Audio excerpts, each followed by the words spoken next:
I think there is a definite sense that there is a threat, but part of the problem is precisely because of that polarization. You have two sort of contrary worldviews, and what looks like a threat to democracy to one doesn't to another. As Phil Tinline is exploring the state of play, asking how we would actually know if democracy has died. And Phil Tinline joins me now. Hi, Phil.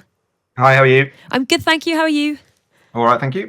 Good. So I'm very excited to get into this. Do the US and the UK, you think, face the same threats to their democracy, or are we looking at different issues in both? Well, on the surface, it looks like they're very similar. I mean, there was a lot of talk in 2016, famously, about Brexit and Trump, as though they were sort of two parts of the same phenomenon. And there is something in that. There is, plenty of evidence of sort of rise in various kinds of what we might call populism. But there are also significant differences, obviously, between, Boris Johnson and Donald Trump, not least in their reaction to attempts to remove them from office. But also, there is a phenomenon underneath that going on with voters, where there is, I think, something happening opposite, and not just me, political scientists I've talked to for the series that you mentioned, have said this in both countries as well and drawn attention to this, which is that in America, voters are polarizing. In Britain, voters are depolarizing. So in America, famously, as we're seeing at the moment, it's coming down to a very, very few swing states because so much of the country has split into two political tribes, and you have a phenomenon called sort of stacked identities where if you saw someone wearing a mask during the pandemic, you could have a reasonable guess about who they voted for, their view on abortion, and quite a lot of other things. Part of the reason for that is something that a journalist called Bill Bishop identified, which is he calls the big sword, which is basically ever since 1976 Americans have been clustering into what he calls communities of like mind. Why wouldn't you want to live with people you agree with and people you disagree with if you've got the money and the mobility to do it? That's not what's happened here on our more crowded island. Instead, we have greater and greater volatility, people being ready to change their vote at each election. We can dig into some of the reasons perhaps for that, but it's very striking. Rob Ford, the political scientist, pointed out to me that three of the most volatile elections since the 1960s have all happened in the last few years: 2015, 2017, 2024. So we have similar similar symptoms, but perhaps different causes. And I mean, how does a volatile electorate affect the health of democracy? Why would it be seen as a more or less risky thing that I could vote for someone in 2019 and vote for a completely different person in 2024? Well, so too much volatility is bad, too much polarization is bad. Too much water is bad if you push it far enough. But what you want is a balance. Excessive volatility makes it very difficult, as you will know better than me, to sustain a political career. If your chances of staying in Parliament are low, A, it means that there's just more churn, but B, it means that MPs are very, very focused on winning the next election on particular things to serve their community, and the representative role of the MP, looking more broadly, being part of the broader party, thinking more long term, is harder to do. And also just in terms of building up the experience it takes to be a really seasoned politician, a really thoughtful and brave minister, it's very hard to do that 2 months in, and that makes it harder. And of course, just for governments at the aggregate level, it's harder to have a longer term view, and so that can lead to a sort of cycle where it's harder for politicians to achieve the goal. That leads to more disillusion, that leads to more volatility, and round we go. And that seems to be where we've got ourselves to in the last few years. Was there a sense when you were researching for this project that you came across any concerns about the actual setup of UK Parliament, whether or not our institutions are actually geared enough towards the idea that voters could be volatile? So I'm thinking, for example, of the fact that you have many, many new Labour MPs. We haven't met all of them yet. There are a lot of them who are sitting on small majorities and who, if they are going to keep their seats, will be compelled to run hyper-local campaigns in the next few years, might not be super responsive to their whips. This is something when I've spoken to party whips that they're definitely concerned about, the idea that actually a lot of them saying they're going to spend a lot of time in their constituencies. They really, can't afford to deprioritise what their constituents want. And that's not really the parliamentary system that we have in Britain. No, and it's something that, for example, the journalist Harry Lambert's drawn attention to is the sort of what he casts as a sort of decline of oratorical talent in Parliament, because more and more we've seen MPs elected as sort of tribunes of their local area. They make a great point of being from their local area, and as you say, they're very focused on their local area. Now, again, that's not necessarily a bad thing. It can be very useful and indeed very democratic. They're representing their local demos, but it does have deleterious effects you've pointed to. I mean, one of the curious phenomena that's happened. I mean, sometimes people talk about proportional representation as though it would solve all our problems. And maybe it would. But one thing that's happened that's helped to exacerbate this, which you don't have in America in the same way at all, is the rise of smaller parties. It's much more Mm, psychologically straightforward to go from voting for Labour or Conservative to a smaller party, and then at a later election across what had been a very direct divide for most of the post-war period. And one of the reasons, of course, why we have many more smaller parties of some significant organizational strength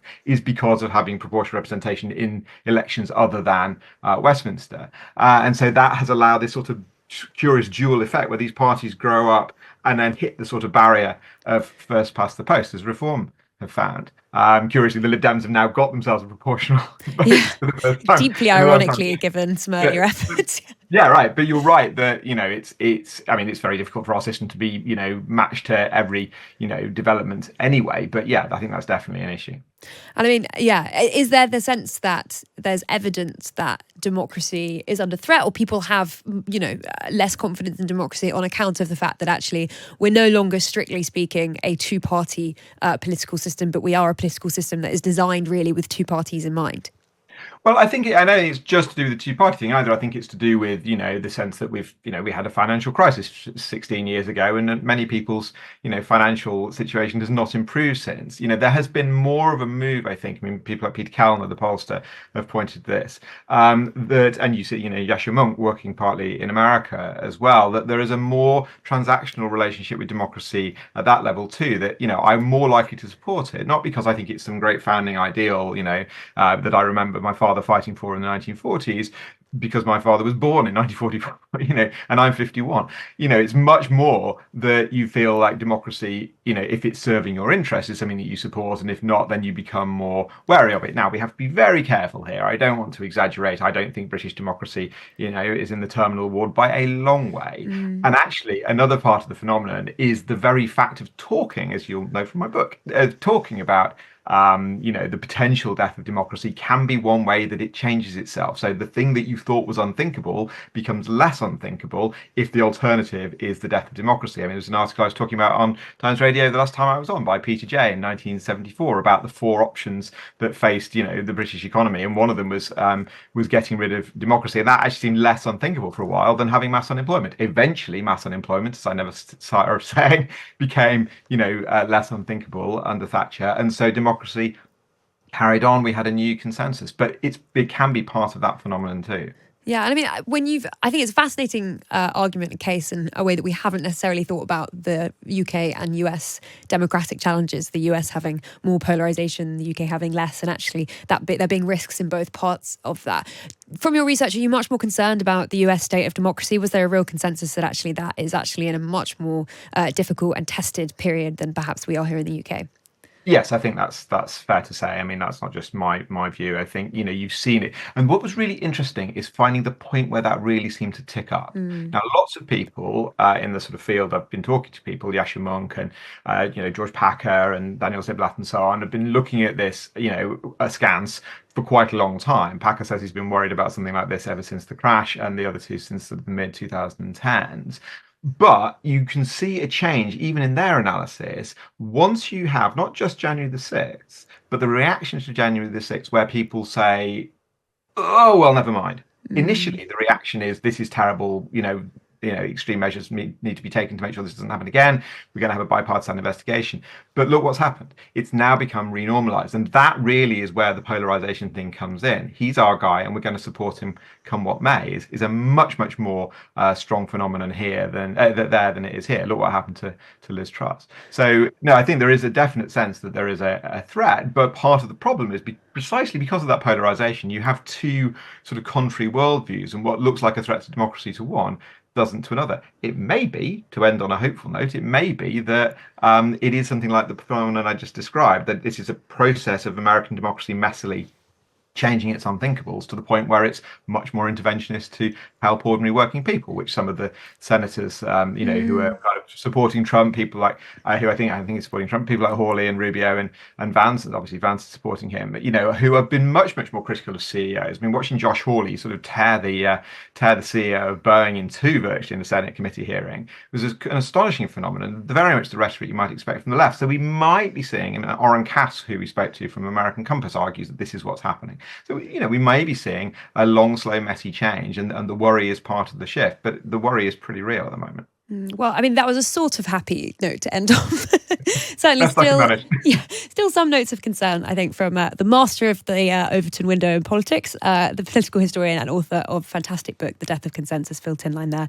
And his new series, How Would We Know If Democracy Had Died, is out on Radio 4 now.